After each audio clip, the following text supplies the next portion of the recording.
Indonesia jadi kelinci percobaan Cina. Presiden Jokowi dan menterinya harus divaksin terlebih dahulu dari Cina itu. Vaksin untuk proses penyembuhan infeksi virus corona baru COVID-19 yang dibuat oleh Sinovac Biotech, perusahaan dari Cina, akan mulai dilakukan uji klinis tahap ketiga di Indonesia. Setidaknya ada 1.620 sukarelawan yang akan menjadi sasaran uji klinis vaksin COVID-19 tahap ketiga. Dalam pelaksanaannya, pemerintah bekerja sama dengan Badan Usaha Milik Negara atau BUMN, PT Bio Farma Persero, dan juga Universitas Negeri Pajajaran Bandung. Aktivis dari eksponen Gerakan Mahasiswa 98, Haris Ruslimoti, mengusulkan vaksin yang didatangkan dari Cina itu seharusnya diuji cobakan terlebih dahulu kepada Presiden Joko Widodo, para menteri koordinator, menteri BUMN, dan juga seluruh kepala daerah. Menurut Haris, menjadikan para petinggi negara itu penting agar rakyat tidak dijadikan korban uji coba vaksin yang menurutnya adalah abal-abal.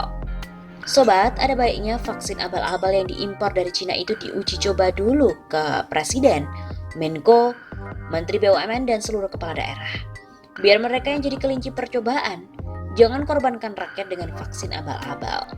Demikian usulan Haris yang dicuitkan melalui laman akun Twitter pribadinya pada hari Rabu 22 Juli.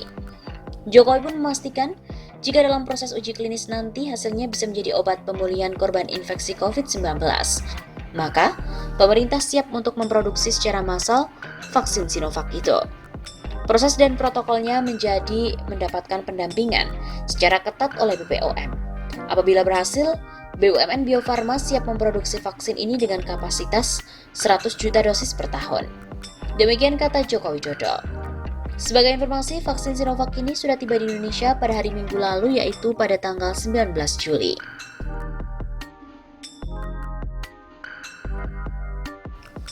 Katanya, Jokowi desak vaksin dari Cina untuk segera dipakai.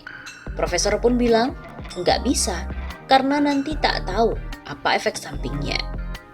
Koordinator uji klinis vaksin virus corona, Profesor Kusnandi Rusmil, mengaku ada desakan dari Presiden Jokowi untuk menggunakan secara massal vaksin Sinovac dari Tiongkok di Indonesia. Namun Kusnandi menyatakan bahwa desakan Presiden itu tak bisa segera dilaksanakan. Arahan khusus dari Bapak Presiden, usahakan vaksin ini cepat ada. Kalau bisa 3 bulan, kami bilang nggak bisa 3 bulan.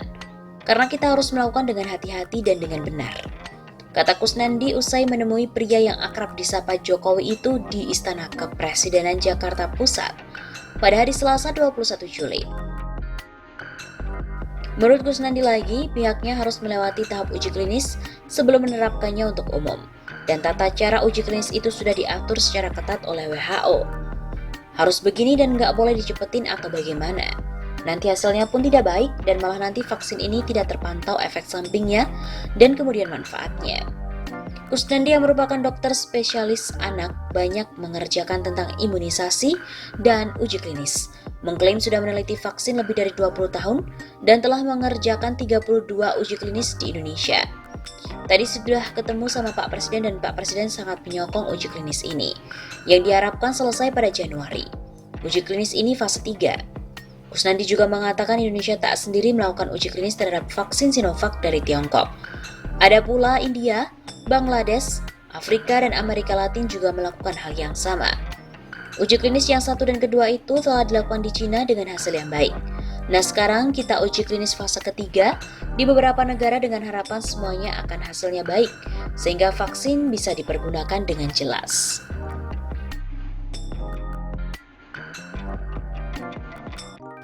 Namun, sebelumnya diberitakan Indonesia ini diduga jadi kelinci percobaan vaksin Cina. Masuknya vaksin Sinovac untuk uji klinis tahap ketiga Indonesia memunculkan dugaan bakal jadi kelinci percobaan oleh Cina. Namun demikian, anggota Komisi 3 DPR RI fraksi PDI Perjuangan, Rahmat Handoyo menegaskan hal tersebut adalah salah persepsi. Pasalnya vaksin yang muncul pasti telah melalui sejumlah uji klinis lewat binatang maupun manusia. Kok jadi kelinci percobaan? Itu salah persepsi. Justru kita tuh beruntung sebagai tempat uji coba. Kenapa beruntung? Bahwa ketika vaksin yang diuji coba di Indonesia sesuai dengan virus yang ada di Indonesia, ujar Rahmat. Menurut Rahmat lagi, uji coba vaksin Sinovac di Indonesia menjadi sebuah keharusan lantaran adanya kerjasama antara perusahaan farmasi Indonesia, PT Bio Farma dengan Sinovac. Sehingga harus ada uji coba di Indonesia dengan harapan antivirus tersebut ampuh untuk menyembuhkan COVID-19 di tanah air. Coba kalau kita beli vaksin di luar negeri, dibuat di Indonesia tapi tidak ada uji coba di Indonesia. Berarti uji cobanya di luar negeri semua. Virusnya di luar negeri semua. Belum tentu itu virus yang ada di Indonesia sama dengan di luar negeri. Lalu ditambahkan Rahmat Handoyo, Indonesia juga harus merasa beruntung lantaran Sinovac mempercayakan Indonesia menjadi tempat uji coba antivirus itu. Kalau tanpa uji coba, langsung diuji coba di luar negeri, semua dibikin di luar negeri ya kalau cocok. Kalau tidak cocok, ternyata virusnya mendenges, tetap dikasih vaksin. Ternyata virusnya tetap menyerang ke kita, masih kena virus kan? Justru kita rugi sudah beli banyak. Begitu tandasnya.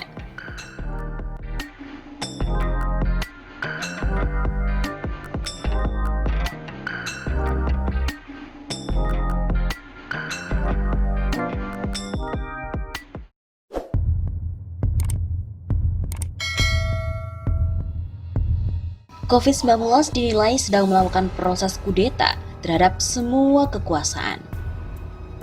Merebaknya wabah virus corona baru atau COVID-19 di Indonesia tidak pernah disangka-sangka atau bahkan diinginkan oleh seluruh masyarakat Indonesia. Awalnya memang tidak pernah diungkit, tapi ketika sudah mencapai 172 orang yang positif terjangkit, barulah negara kocar-kacir menanganinya. Hal itu bisa dilihat dari beberapa upaya yang telah dilakukan pemerintah sejak sebelum ada kasus positif dan ketika kasus pertama corona diumumkan. Dan sampai dengan hari ini, yang boleh dikatakan berputar 180 derajat dari kesan santai dan juga abai. Mungkin bukan hanya Indonesia yang mengalami hal ini. Negara-negara lain juga pasti panik dan kaget melihat wabah virus ini bisa menjadi pandemik dunia. Namun, menurut pengamat dari pakar hukum tata negara Irman Putra Sidin, negara dan pemerintah tidak boleh minder atau bahkan takut menghadapi virus asal Wuhan, Cina ini.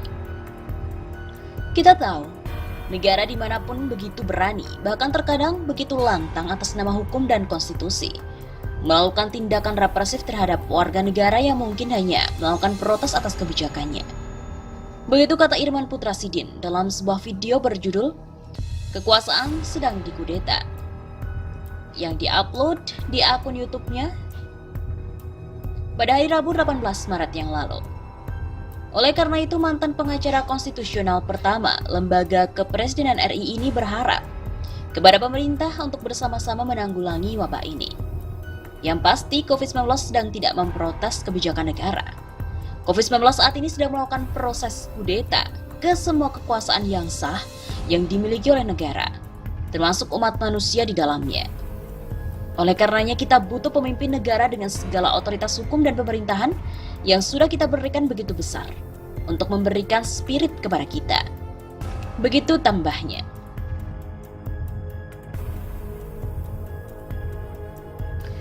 Pemerintah Indonesia memang kini sedang berjibaku melakukan beragam cara untuk mengatasi penyebaran virus corona yang sudah menjangkit masyarakat di tanah air. Presiden Joko Widodo bahkan telah memberikan arahan baru untuk penanganan virus yang pertama kali mencuat di Wuhan, Cina ini. Mulai dari instruksi rapid test massal, penyetopan ekspor alat kesehatan, pelibatan tokoh agama hingga pemberian insentif bagi para tenaga medis. Diketahui per Kamis 19 Maret kemarin, jumlah pasien positif corona sudah mencapai 309 orang. 15 orang dinyatakan sembuh dan 25 orang meninggal dunia. Melihat ras pemerintah saat ini, aktivis Natalius Pigai pun turut bersuara.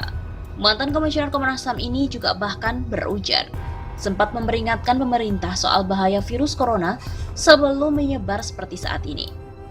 Tekanan bertubi-tubi dari internasional. Saya juga sempat kritik keras. Kenapa diam saat itu? Bahkan menyembunyikan info tentang corona. Pernyataan Joko Widodo yang menyesalkan banyaknya masyarakat pelesiran di tengah wabah virus corona baru seolah menjadi sebuah anomali. Pasalnya di satu sisi pemerintah tengah menggairahkan pariwisata dengan memberikan insentif diskon tiket pesawat. Direktur Eksekutif Indonesia Political Opinion, IPO, Deddy Kurniasyah meminta Joko Widodo dan Menteri Pariwisata Wisnuta memperbaiki gaya komunikasi. Jangan sampai ada lagi blunder yang justru terkesan menyalahkan masyarakat. Sebab hal itu akan menambah kepercayaan masyarakat terhadap pemerintah itu semakin menurun. Semakin terlihat buruk komunikasi Presiden, sekaligus menandai tidak sigapnya Menteri Pariwisata. Kondisi ini bisa mempengaruhi kepercayaan publik pada pemerintah, terutama soal tata kelola pemerintahan. Menurutnya, Jokowi harus memikirkan lebih matang perencanaan dalam mencegah sebaran wabah COVID-19. Pemerintah tidak boleh asal ngomong tanpa memikirkan efek dari apa yang telah disampaikan pada publik. Pengamat politik jebolan Universitas Telkom ini juga lantas menyinggung soal slogan Jokowi yang kerja. Baginya slogan itu akan menjadi berbahaya seperti saat ini jika tidak dibarengi dengan proses berpikir yang matang. Katanya Jokowi ini sangat lemah dalam perencanaan.